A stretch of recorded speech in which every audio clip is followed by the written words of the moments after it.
The unexpected visitor. The storm raged outside, pounding Jack Hernandez's weathered ranch house with sheets of driving rain.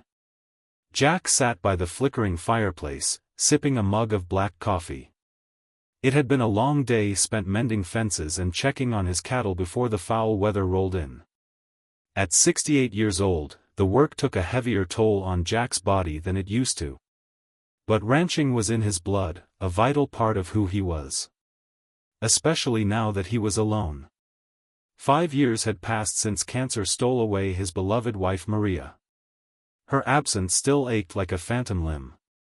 Jack saw traces of her everywhere, in the faded floral curtains she'd sewn, the worn recipes handwritten on index cards, the side of the bed where she used to sleep. He often talked to her when the silence grew too heavy, sharing the mundane details of his day as if she were still there to listen. Lost in bittersweet memories, Jack almost missed the sudden flash of light that lit up the distant hills. He froze, wondering if his tired eyes were playing tricks on him. Then it happened again, an otherworldly bluish-white flare, bright enough to outshine the lightning. A deep boom followed seconds later, rattling the windows. It sounded like an explosion, but not quite. The noise was strange, almost melodic, unlike anything Jack had ever heard before. He grabbed his raincoat and a flashlight, his rancher's instincts compelling him to investigate. Though his land stretched for acres, Jack knew it like the back of his weathered hand. He trudged through the muddy fields, the beam from his flashlight barely penetrating the gloom. As he crested a low hill, he saw it, a deep furrow carved into the earth, glowing with the same eerie blue light he'd glimpsed from the house. Adrenaline and curiosity drove Jack forward until he reached the edge of the smoldering trench. He caught the acrid scent of burnt soil and ozone. Peering through the smoke and rain, his heart nearly seized at the sight of twisted metal wreckage strewn across the field. It looked like no aircraft he'd ever seen, all sleek angles and pulsing lights. Pieces of debris shimmered with strange iridescence. Jack froze when a soft groan cut through the sound of falling rain. There was someone here, possibly hurt. He scrambled into the trench, stumbling over the uneven ground. His light fell upon a crumpled figure lying amid the wreckage. Even covered in soot and luminous blood, she was hauntingly beautiful. When the woman's eyes fluttered open, they glowed with an inhuman violet light. "Please, help," she rasped in broken English. Her voice was ethereal, layered with vibrating harmonics. Jack took in her silvery hair and the delicate markings swirling across her face and neck, like bioluminescent tattoos. She was like no one he had ever encountered. Not entirely human, yet undeniably a person in need. Jack carefully gathered the injured woman in his arms, surprised by how light and fragile she felt. Her skin was soft as silk but feverishly hot to the touch. The alien's head lolled against Jack's chest as he carried her across the field. She drifted in and out of consciousness, murmuring words he couldn't understand. By the time they reached the house, they were both soaked to the bone. Jack gently laid his otherworldly guest on the sofa and began gathering medical supplies. His thoughts spun as he tended to her wounds. What was she? Where had she come from? And what on earth was he going to do now that he'd taken her in? The woman reached out to grasp Jack's wrist, her luminous eyes intent despite the pain clouding them. "Thank you," she whispered haltingly. "My name is Zara. I am not your enemy." "I'm Jack," he replied, trying to keep his voice calm and reassuring. "You're safe here, Zara. Try to rest now." As Zara's eyes slipped closed, Jack knew that his quiet life had irrevocably changed in ways he could scarcely imagine. For better or worse, he now held the safety and secrets of an alien woman in his weathered hands. He could only hope his compassionate choice would not bring danger and regret to his door. Secrets revealed. As dawn broke, Jack checked on Zara, who was still sleeping fitfully on the sofa. Her wounds had already begun to heal at an astonishing rate. Jack brewed a pot of strong coffee, his mind buzzing with questions about his mysterious guest. When Zara finally awoke, Jack brought her a steaming mug and sat down beside her. Zara cupped the warm ceramic in her hands, breathing in the rich aroma with a look of wonder. "Thank you for your kindness, Jack," she said softly. "I know you must have many questions." Over the next hour, Zara revealed her story. She was a refugee from a planet called Lithyra, fleeing persecution for her radical political beliefs. Zara spoke of an oppressive regime that crushed dissent and hunted down those who dared to challenge the status quo. "I stole a ship and escaped," Zara explained, her eyes haunted. "But I was pursued by hunters tasked with eliminating traitors like me. They damaged my craft and I crashed here." She met Jack's gaze. "I never meant to bring my troubles to your world." Jack listened, astounded by the tale of an interstellar society rife with advanced technology and fractured by strife. He marveled at Zara's bravery and resilience in the face of such adversity. Their conversation was interrupted by a low droning sound from outside. Zara's face paled and she leapt to her feet. "They've found me," she gasped. Jack peered out the window to see several small, spherical drones hovering over the remains of Zara's ship. They emitted pulsing scanning beams, systematically searching the area. "Those are Lytheran scout drones," Zara said grimly. "Hunters deploy them to track fugitives." She swayed on her feet, still weak. "I must leave before they lead the hunters here. I can't endanger you further." Jack caught Zara's arm as she stumbled towards the door. "You're in no shape to run," he said firmly. "I have a safe place to hide you."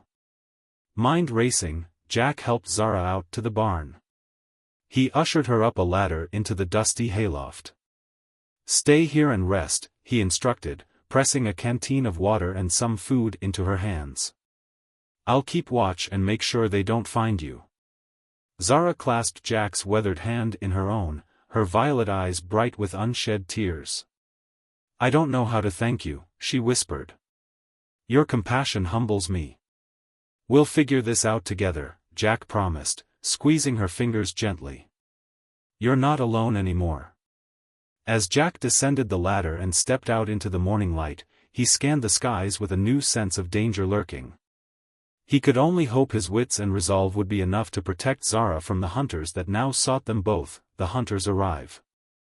As Zara recovered in the hayloft over the next few days, Jack tended to her needs, bringing food, water, and medical supplies.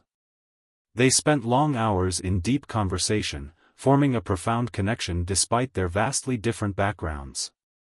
Jack was fascinated by Zara's descriptions of Lytheran society and technology, while she hung on his every word about life on Earth and his own personal experiences.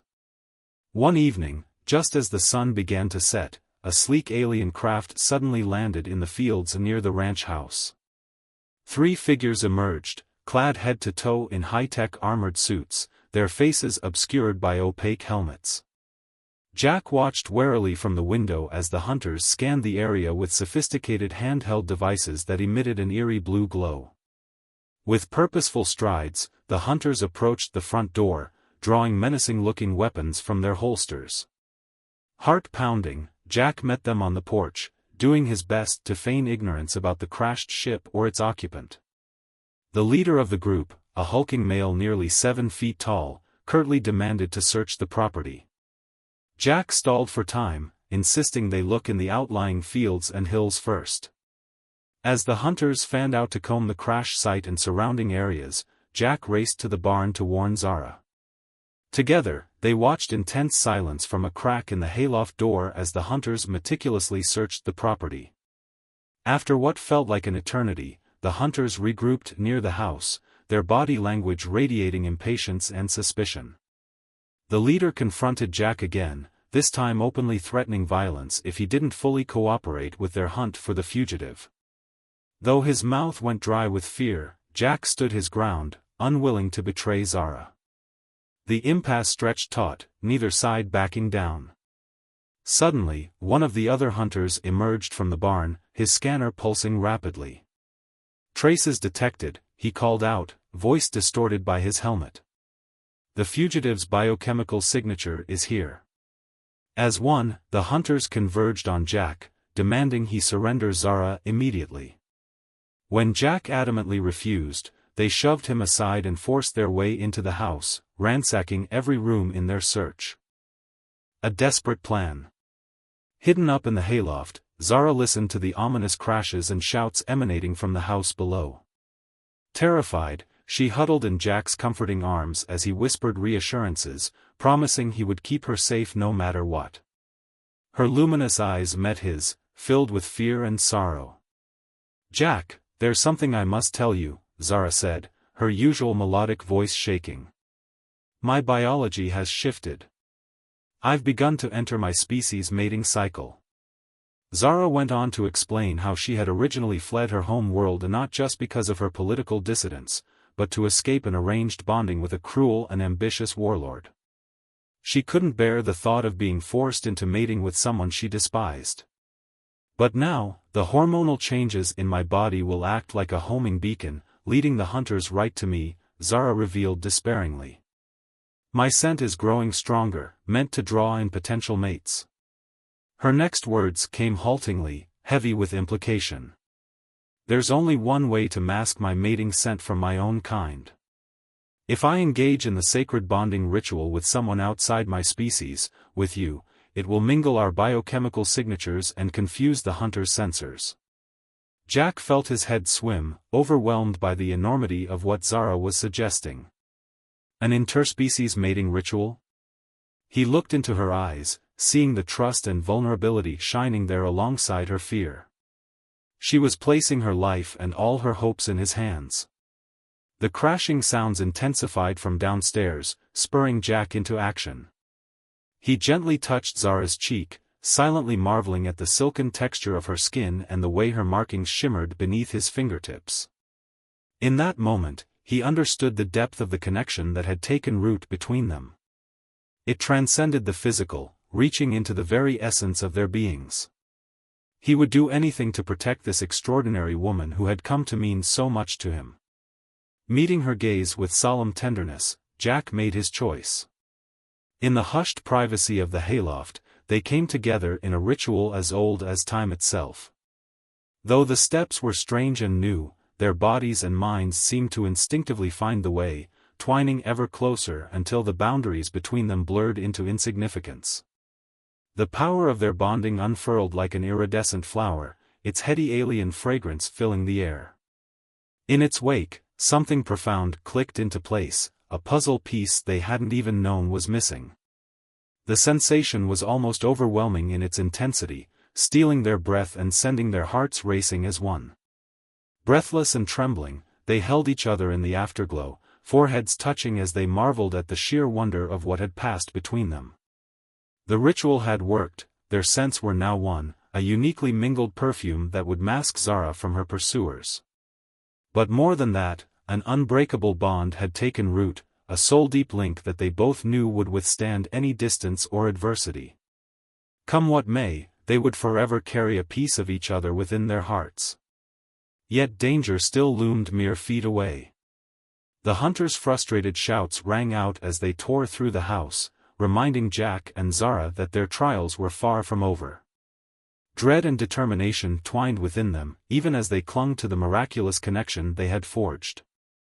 The path ahead was fraught with peril, but they would face it side by side, come what may.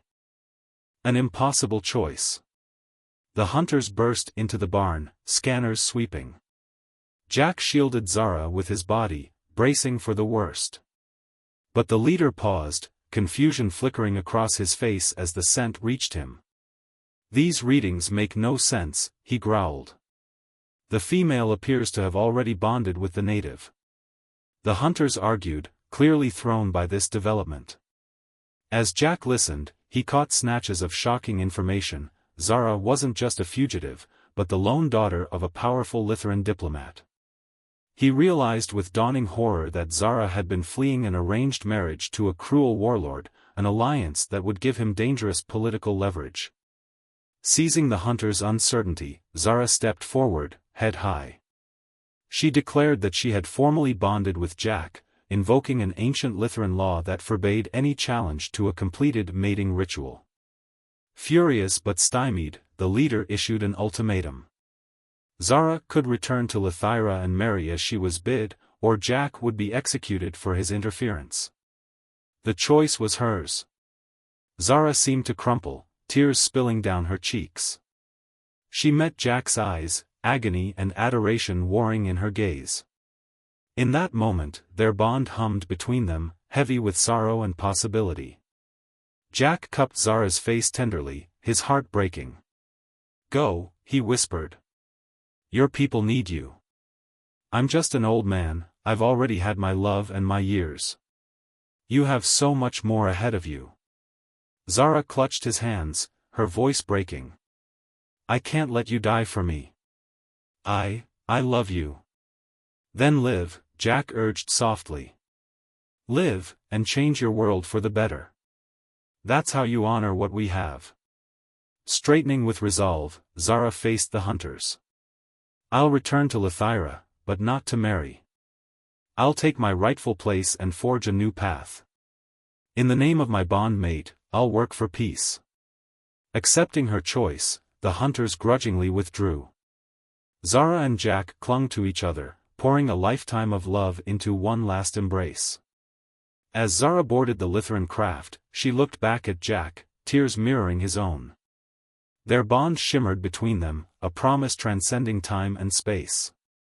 Though light years might soon separate them, the extraordinary love they'd found would endure.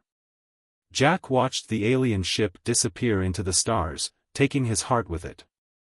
He understood now that the universe was vaster than he'd ever imagined, filled with wonders and stories he'd only glimpsed. But for one shining moment, he and Zara had been part of something greater, a tale of two lonely souls finding solace and purpose in each other.